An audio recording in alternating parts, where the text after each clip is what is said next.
تمام حضار جشن سامعین جو جہاں جہاں سن رہے ہیں، میرے تمام مومنین بھائی بہنوں کو ولادت باسعادت حضرت عباس علیہ السلام بہت بہت مبارک۔ حضرت عباس علیہ السلام پہلے کچھ نام سے متعلق، پھر مولا کے کچھ القاب سے متعلق، پھر مولا کی شخصیت سے متعلق، اور پھر اس حدیث سے متعلق کہ جو میں نے انتخاب کی ہے یہ پیش کرنا چاہ رہا ہوں کہ کون ہے حضرت عباس۔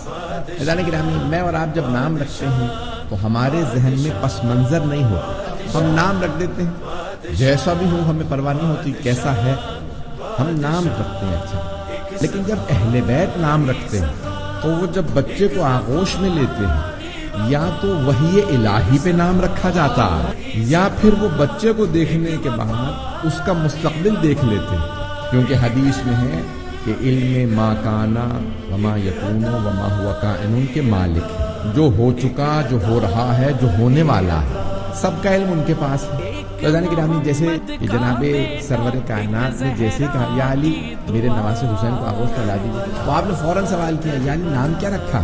کہا یا رسول اللہ، کبھی میں نے اور فاطمہ نے آپ پہ سبقت لی ہے؟ جو آپ نام رکھ دیں گے وہی نام ہوگا۔ تو سرور کائنات نے فرمایا تو پھر میں بھی اللہ پہ سبقت نہیں لوں گا، جو وہ فیصلہ کرے وہی اس کا نام۔ تو جناب جبرائیل نازل ہوئے، کہا کہ جیسے شبر کے نام پہ حسن رکھا تھا تو شبیر یا شبیر کے نام پہ اس کا نام حسین رکھی۔ اللہ سبحانہ وتعالیٰ نے فرمایا جیسے آغوش ملی جناب زینب کبریٰ کو، اس کو پوچھا نام کیا رکھا، جیسے سوال کے نام کیا رکھا، کہا یا رسول اللہ آپ فیصلہ کریں گے، کہا پروردگار تو فیصلہ کر، کہا ہذہ زینو، اب یہ اپنے بابا کی زینت ہے۔ تو جانے گرامی، اب علی جیسے جو باپ کی زینت ہو وہ حضرت زینب ہے۔ جانے گرامی، اب جناب امیر نے آغوش میں لیا اور جناب ام البنین نے آغوش میں دیا۔ جیسے ہی جناب امیر نے آغوش میں لیا تو جناب عباس نے، آپ دیکھتے ہیں بچے بعض اوقات ہاتھ سیدھے ہوتے ہیں انگڑائی لیتے ہیں، تو حضرت عباس علیہ السلام نے انگڑائی لی تو مولا نے ہاتھوں کو چوما اور فوراً کہا یہ عباس ہے۔ عزیزان گرامی، عربی زبان میں یہ جو شیر ہے، شعر نہیں، شیر، ببر شیر ہوتا ہے نا، انگلش میں لائن کہتے ہیں، لائن، یہ اس شیر کے لیے مختلف الفاظ ہیں۔ مطلق شیر کو اسد کہا جاتا ہے، کسی بھی حالت میں کہتے ہیں یہ اسد ہے، شیر ہے، اور پھر اس کی مختلف حالتوں کے مختلف نام ہیں۔ جب وہ غرا رہا ہوتا ہے اسے کہتے ہیں لیس، اور جب وہ حفاظت کر رہا ہو تو کہتے ہیں حارس ہے، جب وہ چیر پھاڑ کر رہا ہو تو کہتے ہیں زرغام ہے۔ مولا نے خیبر میں کہا تھا نا میں زرغام ہوں، چیر دیتا ہوں، اور جو دوڑتا ہوا شیروں سے کہتے ہیں زیغم۔ بڑے اور بوڑھے شیر کو کہتے ہیں غضنفر، حملہ کرتے ہوئے شیر کو کہتے ہیں حیدر، اور انگڑائی لیتا ہوا شیر، انگڑائی لیتے ہوئے شیر کو کہتے ہیں عباس۔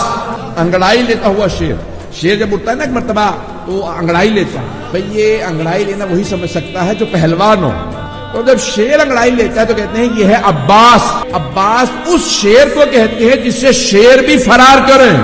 اب مولا نے آغوش میں لیا اور دیکھنے کے بعد کہا یہ ہے عباس۔ اب شیر خدا کہیں، اسد اللہ الغالب کہیں، یہ میرا شیر ہے۔ شیر خدا کے شیر کو عباس کہا جاتا ہے۔ تو جانے کے نام میں مولا نے نام رکھا عباس۔ اب سوچئے کہ مولا نے کیا ذہن میں رکھا ہوگا۔ جناب عباس کی خوبصورتی کی تعریف ہے۔ القاب میں مولا کے القاب میں نے کہا تو مولا کے القاب میں ایک لقب ہے قمر بنی ہاشم۔ تمام کتابیں اٹھا کے دیکھ لیجیے، بنی ہاشم کی 3 صفات بہت ہی مشہور تھی۔ ایک ان کی خوبصورتی، دوسرے سخاوت، اور تیسرے شجاعت۔ بہت شجاعت تھی، بہت سخی تھی، اور بہت خوبصورت تھی بنی ہاشم۔ عام طور سے خوبصورت بنی ہاشم۔ گرامی، اب یہ بنی ہاشم کی خوبصورتی مشہور تھی۔ اب جہاں سبھی خوبصورت ہوں، یہاں تک ملتا ہے کہ کافر و مشرک بھی اگر پیغمبر کو دیکھ کے گزر جاتے تھے تو واپس آ کے پوچھتے تھے یہ کون ہے، تو مسلمان کہتے تھے یہ ہمارے رسول ہیں، وہ کہتے تھے بل ہوا ملک کریم، لگتا ہے یہ کوئی آسمان سے اترا فرشتہ ہے۔ مسلمانوں اب نہ کہنا محمد ہم جیسے، جنہیں تو کفار و مشرکین بھی کہتے ہیں یہ کوئی آسمان سے اتری مخلوق ہے۔ کہ حبیب خدا اتنے خوبصورت تھے کہ مرحوم سید عبد الکریم کشمیری سے سوال کسی نے کیا تھا، کہا کہ قرآن کریم نے آیت لکھی ہے کہ جب زلیخا نے کہا کہ یوسف کو صرف سامنے سے گزار دو تو مصر کی خواتین نے سیب کاٹتے کاٹتے ہاتھ کاٹ لیے تھے اور انہیں پتہ نہیں چلا تھا، جب یوسف گزر گئے تو پتہ چلا ہاتھ کٹ گئے ہیں۔ تو کہا کہ انہوں نے یوسف کو دیکھا تھا، ہاتھ کاٹ لیے، پتہ نہیں چلا، اگر رسول خدا کو دیکھتی تو دلوں کو کاٹ لیتی۔ عزیزان گرامی، جہاں سبھی خوبصورت ہوں اور رسول خدا فرماتے ہیں جناب امیر سے متعلق، یا علی انت کا بدر الدجا، یا علی آپ کا چہرہ 14ویں کے چاند جیسا۔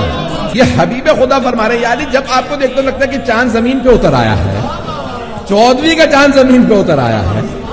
عزیزان گرامی، جہاں سبھی خوبصورت ہوں، جہاں پہ امام حسن و حسین کے نام ہی حسن سے نکلے ہوں، حسن و حسین یہاں تک ملتا ہے، یہ جو اپنے امامے سے تحت الحنک نکالنا، کہا جاتا ہے امام حسن مجتبی ہمیشہ تحت الحنک رکھتے تھے، صرف نماز میں نہیں، امام حسن مجتبی ہمیشہ تحت الحنک، اور چہرہ جہاں پہ رکھتے تھے۔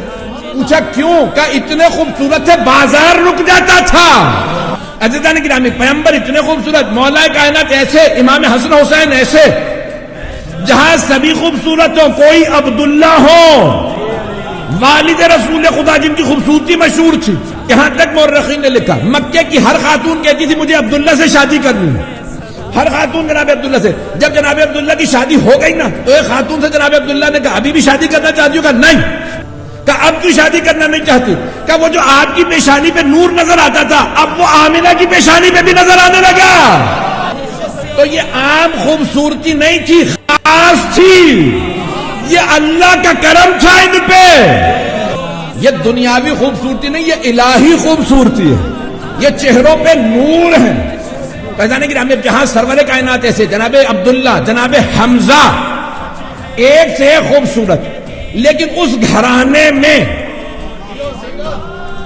کہ صفین کی جنگ ہے، کسی نے کہا یا علی آپ یہاں ہیں، سارے شام والے نعرے لگا لگا کے بھاگ رہے، علی آ گئے، علی آ گئے، لوگ نعرہ لگاتے ہیں علی آ گئے، بھاگو۔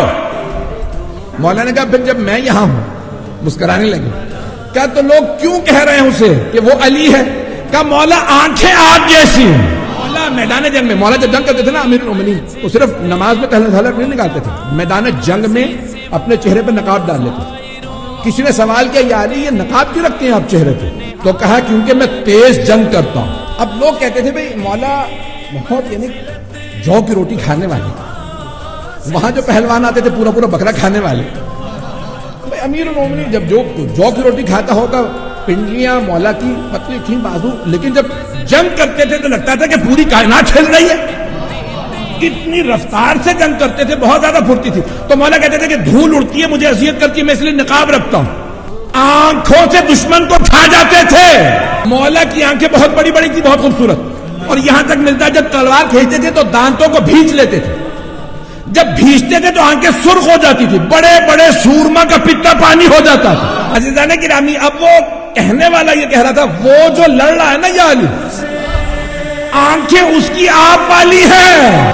مولا نے مسکرا کے کہا اس سے کہو علی نے بلایا۔ ایک مرتبہ ایک آدمی پہنچا، کہا آپ کو علی نے بلایا۔ جیسے ہی کہا وہ گھوڑے سے اترا، تلوار ہاتھ میں تھی، خون بہ رہا تھا، رنگ بہت گورا تھا، آنکھیں بڑی بڑی تھی، بال لمبے تھے، کچھ بال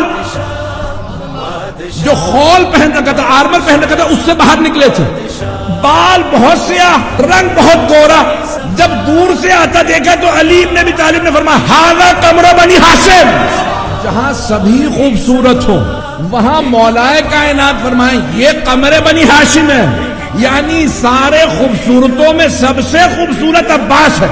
عزیزان گرامی، یہ کوئی عام آدمی کہتا نا تو کہتا اس کی عقیدت ہے، اس کی محبت بول رہی ہے، اور اگر عصمت کبریٰ بول رہی ہو، جب جناب سید الشہداء فرما رہے ہیں نا ھذا اشبہ الناس برسولک، پروردگارہ گوار ہے نا یہ تیرے نبی کا سب سے زیادہ مشابہ ہے، تو یہ باپ نہیں بول رہا، عصمت کبریٰ بول رہی ہے۔